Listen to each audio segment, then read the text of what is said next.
This is McCook's Mr. Bilson. Honored to have you here.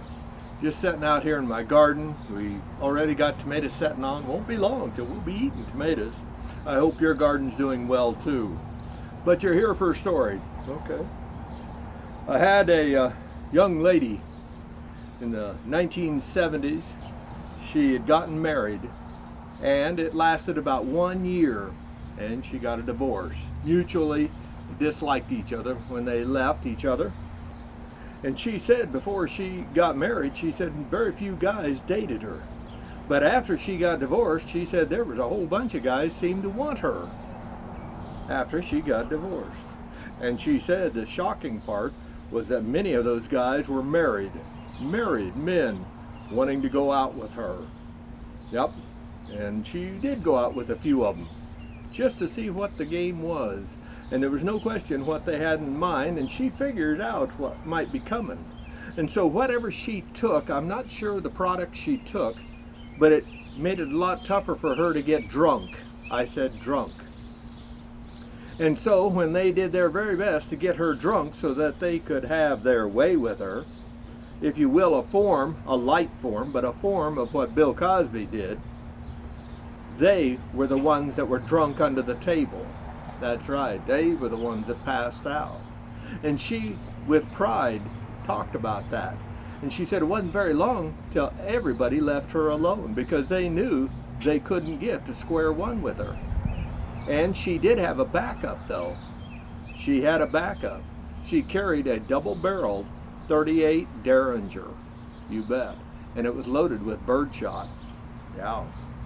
Be that as it may, that was one. I have others.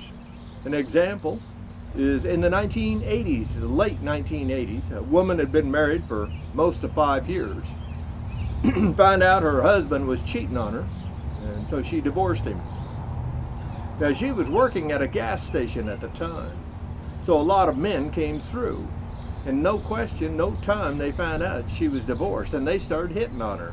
And again, she said almost the same thing, that before she got married, very few men were wanting to date her. But as soon as she got divorced, it seemed like a lot of guys were all wanting to date her. Yeah, they were wanting to date that woman, freshly divorced.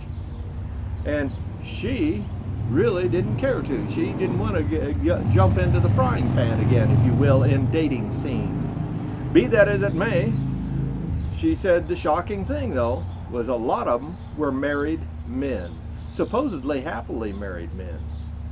Some of them, some of the top people in the churches in the area or political people, but they all wanted to date her.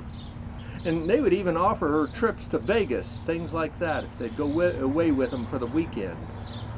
And so, because she got tired of it, and back then they just started making very small digital or small tape recorders, and that would fit in the pocket easily. And so she started tape recording their advances to her.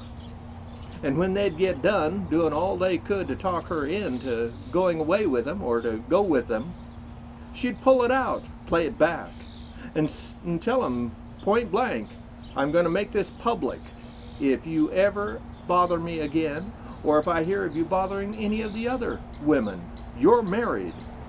This isn't going to happen. And she stopped it cold for herself. Rest assured, those two women and other women have told me, they didn't wait 30 years to shut it down and see dozens of other women be bothered or even assaulted. Absolutely. They shut it down. Right then, right there. You guys have a good day.